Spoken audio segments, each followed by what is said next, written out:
Assalamualaikum warahmatullahi wabarakatuh. Kami dari kelompok 4, struktur data praktikum paralel 2, yang beranggotakan dengan saya sendiri, Kansa Nabila Alfiani, Anissa Hayatullah, dan Konita Khairunisa. Di sini kami akan menjelaskan hasil tugas kami, yaitu implementasi struktur data dalam mengoptimalkan sistem pemesanan data bisnis digital. Untuk latar belakangnya, bisnis konvensional berevolusi menjadi bisnis digital yang memaksimalkan teknologi informasi dan komunikasi untuk menjalankan dan mengembangkan usaha. Nah, sistem pemesanan barang menjadi aspek yang krusial dalam pengalaman pelanggan dan operasional bisnis, sehingga mencakup kebutuhan pelanggan dan penjual sebagai pelaku dalam dunia bisnis digital yang dibangun dengan implementasi struktur data. Nah, tanpa struktur data yang tepat, sistem pemesanan akan dapat mengalami masalah seperti ketidakakuratan stok dan kesalahan pada transaksi. Oleh karena itu, struktur data yang sesuai diperlukan untuk mengorganisir informasi secara efektif, memungkinkan sistem pemesanan yang efisien, akurat, dan mendukung pertumbuhan bisnis digital. Metode penelitian dilakukan dengan menggunakan beberapa pendekatan perancangan dan implementasi sistem pemesanan barang sederhana. Sistem yang dirancang memungkinkan pengguna untuk melakukan fungsi utama menambahkan barang ke dalam sistem, menelusuri katalog barang berdasarkan kategori atau nama, menambahkan barang baru ke dalam keranjang belanja, melakukan proses pemesanan, dan menampilkan invoice setelah proses pemesanan berhasil. Dalam proses pengerjaan digunakan struktur data yang terdiri dari struct, hashmap, DQ, vector, dan array. Bahasa pemrograman yang digunakan adalah bahasa C++ yang dipilih karena sesuai dengan materi yang diberikan selama masa perkuliahan berlangsung. Solusi dirancang dan mengidentifikasi tipe pengguna sebagai penjual atau pembeli, kemudian diberikan fungsi-fungsi sebagai mekanisme pengaturan tampilan menu pilihan yang bisa dipilih untuk dilakukan oleh user. Bagian selanjutnya adalah hasil dan pembahasan. Pada kali ini, bagian hasil dan pembahasan, kami akan menjelaskan mengenai konsep dan juga beberapa jenis struktur data yang diimplementasikan pada proyek kali ini. Yang pertama adalah event data struct. Nah, event data struct ini adalah semua event data yang menggabungkan beberapa variabel di dalamnya dengan event data yang berbeda pula. Nah, slot dipilih atau dirasa cocok untuk digunakan pada proyek ini karena beberapa alasan. Yang pertama, membantu mengatur, mengelola, dan memahami data yang kompleks. Yang kedua, adanya enkapsulasi dalam membantu mencegah kesalahan dan meningkatkan keadalan program. Yang ketiga, adanya fleksibilitas dari slot ini sendiri. Nah, dari alasan tersebut, maka kami memutuskan untuk mendeklarasikan tiga slot. Yang pertama, slot user. Slot ini berisi tiga variabel dengan tipe data yang sama yaitu string, di mana ada username, password, dan juga role. Username merupakan sebuah key unit atau kata kunci sehingga tidak ada satu pengguna lainnya yang memiliki username sama. Lalu role, pengguna hanya bisa memiliki dua role yaitu buyer atau seller.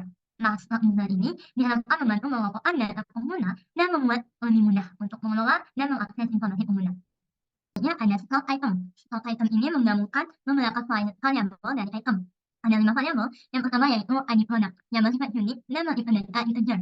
Lalu yang kedua ada nama produk bertipe string, kategori bertipe string, kuantitas, dan harga bertipe integer.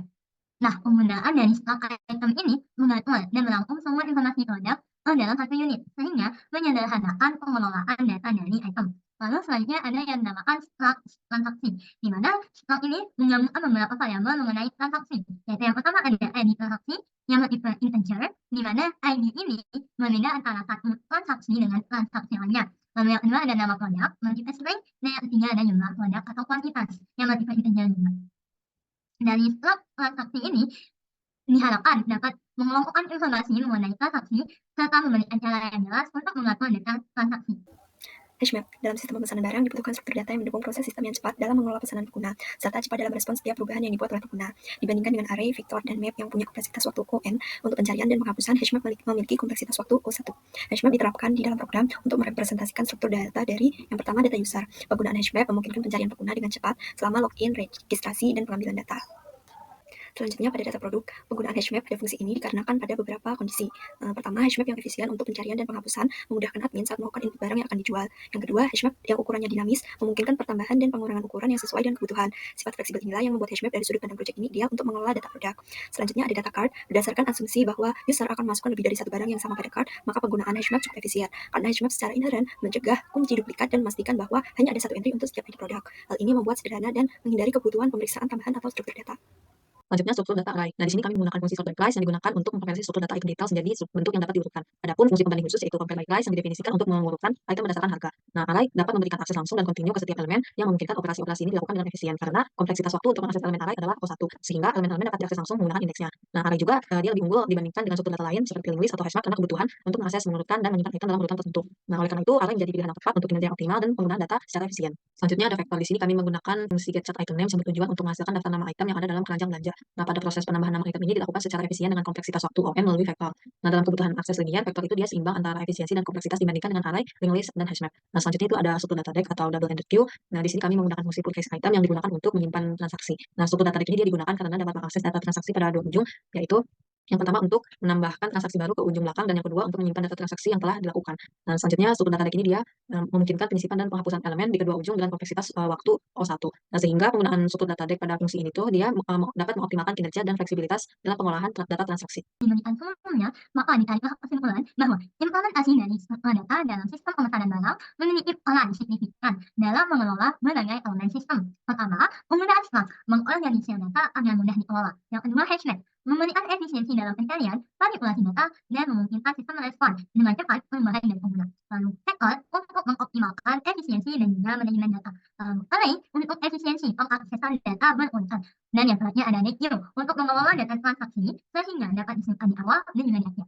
Nah, pemilihan struktur data yang tepat mendukung pertumbuhan dan operasional proses pemesanan barang dalam sistem bisnis digital secara efektif, serta memberikan pengalaman pengguna yang optimal. Sekian dari kelompok kami, selanjutnya akan ada video demonstrasi. Oke, temanya yang pertama kita bakal disuguhi oleh 3 pilihan utama, yaitu register, login, dan exit. Pertama kita bakal pilih register. Nah, jadi untuk register kita masukin nomor 1 dengan nama Lisa dan passwordnya ABCD. Nah, Lisa ini diposisikan sebagai buyer. Nah, program ini setelah sukses untuk mendaftarkan Lisa sebagai buyer, lalu kita bakal login yang dijelasin oleh wanita. Oke, setelah kita sebelumnya ngelakuin register, kita bakal mencoba login pakai username sama password yang udah ada sebelumnya.